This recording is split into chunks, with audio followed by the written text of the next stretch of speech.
Bonjour, cette vidéo pour vous rappeler la belle époque où nous avions des cours de physique. Mais cette fois-ci, la physique, je l'applique à la vapeur. Vous le savez, au bord de la mer, l'eau bout à 100 degrés, alors qu'au sommet du Mont Blanc, elle bout aux environs de 80 degrés.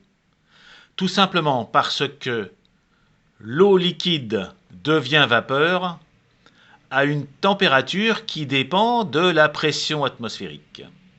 Ce tableau synthétise, pour nous vaporistes, une bonne idée de ce que nous vivons avec nos petites chaudières, à savoir que, à une pression atmosphérique classique, donc de 1 bar, nous chauffons l'eau à 100 degrés, mais pour atteindre les 5 bars, nous devons monter à 150 degrés.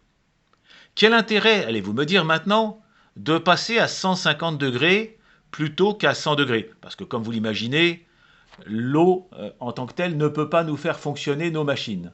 Tout simplement parce que la viscosité de l'eau n'est pas la viscosité de la vapeur ou d'un gaz. Le tableau suivant que je partage avec vous va vous expliquer ceci. Voilà.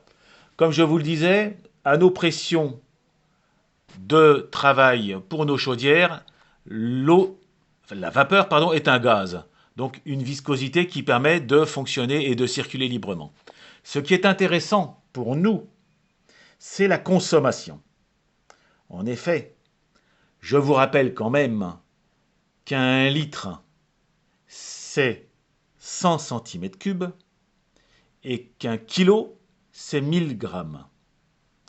Aujourd'hui, sur ce tableau, nous voyons qu'à une pression de 1 bar absolu, donc à la pression atmosphérique que nous connaissons environ, l'eau bout précisément à 99,63 degrés. Elle permet de générer 1,694 mètres cubes par kilo d'eau, c'est-à-dire environ 1,694 litres de vapeur par gramme.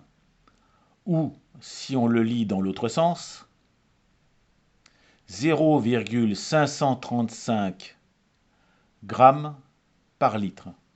Mais ce qui nous intéresse, c'est les litres par gramme. Donc c'est en fait les mètres cubes par kilo. Vous voyez qu'à 2 bars, nous générons environ 0,885 litres par gramme, alors qu'à 3 bars, nous n'en générons plus que 0,6. Si vous savez maintenant qu'une machine de 20 cm3 tourne à 600 tours minute en moyenne, eh bien vous n'avez plus qu'à faire les calculs, et là je vous laisse le plaisir de les poser, pour deviner combien de grammes d'eau il vous faut pour obtenir une autonomie de, par exemple, 30 minutes. Voilà. Donc l'important, c'est de lire et de comprendre, si possible, ces tableaux qui vous montrent que, en fait, plus on monte en pression, plus on a besoin de chauffer, parce que je vous l'ai dit tout à l'heure, 10 degrés par à peu près par bar, donc on voit 99,63, 120,23, 133,54. Donc c'est pour vous dire à peu près les étapes que j'ai citées précédemment. Mais c'est surtout important, c'est d'utiliser les colonnes qui sont ici pour faire les calculs que vous souhaitez.